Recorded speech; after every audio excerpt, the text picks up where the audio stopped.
श्रीमद् भागवत 10वां स्कंद में इसका वर्णन है किस प्रकार युद्ध हुआ भगवान भोलेनाथ और विष्णु में। इस प्रकार की बहुत सारी गाथा है अलग अलग शास्त्रों में। आइए आपको बताते हैं।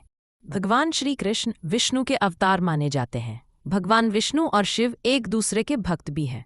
पुराणों में जो कथाएं मिलती हैं उनके अनुसार शिव को नहीं मानने वाला व्यक्ति विष्णु का प्रिय नहीं हो सकता। इसी प्रकार विष्णु का शत्रु शिव की कृपा का भागी नहीं हो सकता है। लेकिन एक घटना ऐसी हुई जिससे भगवान शिव और विष्णु के अवतार श्री कृष्ण युद्ध में आमने सामने आ गए और महासंग्राम छिड़ गया। पुराणों में शिव और श्री कृष्ण के बीच हुए युद्ध की जो कथा मिलती है उसके अनुसार राजा बलि के पुत्र बाणासुर ने भगवान शिव की तपस्या करके उनसे सहस्र भुजाओं का वरदान प्राप्त कर लिया। बाणासुर के बल से भयभीत होकर सभी उससे युद्ध करने से डरते थे। इससे बाणासुर को बल का अभिमान हो गया। बाणासुर की पुत्री उषा ने एक रात स्वप्न में श्री कृष्ण के पौत्र अनिरुद्ध को देखा। उषा स्वप्न में ही अनिरुद्ध को देखकर उस पर मोहित हो गई। उषा ने अपने मन की बात सखी को बताई। सखी ने अपनी मायावी विद्या से अनिरुद्ध को उसके पलंग सहित महल से चुराकर उषा के शयन कक्ष में पहुंचा दिया। अनिरुद्ध की नींद खुली तो उसकी नज़र उषा पर गई। अनिरुद्ध भी उषा के सौंदर्य पर मोहित हो गया। जब बाणासुर को पता चला कि उसकी पुत्री के शयन कक्ष में कोई पुरुष है तो सैनिकों को लेकर उषा के शयन कक्ष में पहुंचा। वहां पर बाणासुर ने अनिरुद्ध को देखा। बाणासुर ने क्रोधित होकर अनिरुद्ध को युद्ध के लिए ललकारा। उसकी ललकार सुनकर अनिरुद्ध भी युद्ध के लिए प्रस्तुत हो गए और उन्होंने लोहे के एक भयंकर मुद्दर को उठाकर उसी के द्वारा बाणासुर के समस्त अंगरक्षकों को मार डाला। बाणासुर और अनिरुद्ध में घोर युद्ध होने लगा। जब बाणासुर ने देखा कि अनिरुद्ध किसी भी प्रकार से उसके काबू में नहीं आ रहा है तो उसने नागपाश से उन्हें बांधकर बंदी बना लिया। इधर द्वारिकापुरी में अनिरुद्ध की खोज होने लगी और उनके न मिलने पर वहां पर शोक और रंज छा गया।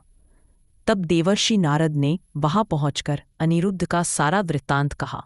इस पर श्री कृष्ण बलराम प्रद्युम्न सात्विकी गद सांब आदि सभी वीर चतुरंगिनी सेना के साथ लेकर बाणासुर के नगर शोणितपुर पहुंचे और आक्रमण करके वहां के उद्यान परकोटे बुर्ज आदि को नष्ट कर दिया।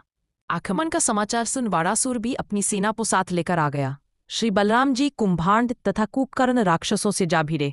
अनिरुद्ध कार्तिकेय के साथ युद्ध करने लगे और श्री कृष्ण बाणासुर के सामने आ डटे।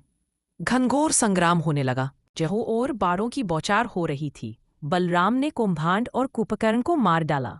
जब बाणासुर को लगने लगा कि वो श्री कृष्ण को नहीं हरा सकता, उसे भगवान शंकर की बात याद आई। अंत में उसने भगवान शंकर को याद किया। बाणासुर की पुकार सुनकर भगवान शिव ने रुद्रगणों की सेना को बाणासुर की सहायता के लिए भेज दिया।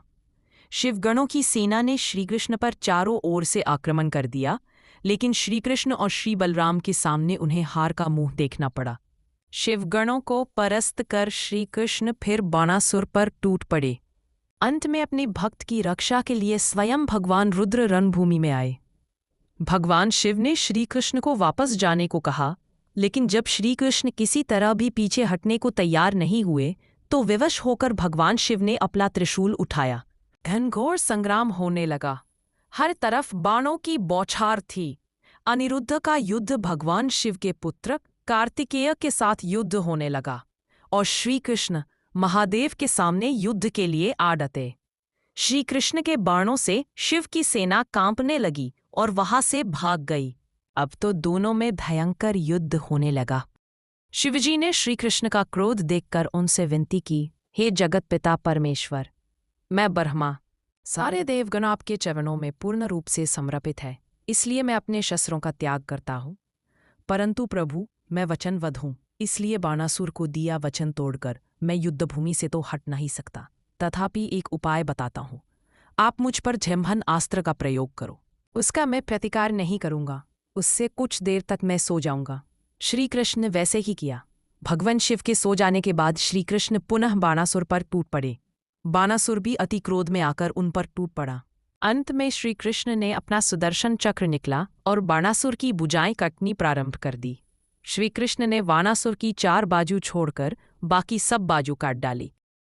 तब जागे हुए भगवान शिव ने बाणासुर से कहा, रे मूर्ख, ये भगवान श्री कृष्ण है, इनके सामने तू अपनी उद्दंडता दिखाना छोड़ दे, वरना तुझे मेरे भी क्रोध का सामना करना पड़ेगा। भगवान शिव ने श्री कृष्ण से विनती की, हे प्रभु, आप तो भक्तवत्सल हैं, अपने भक्तों की इच्छा अवश्य पूर्ण करते हैं। मेरी आपसे विनती है कि आप इसके प्राण न लें।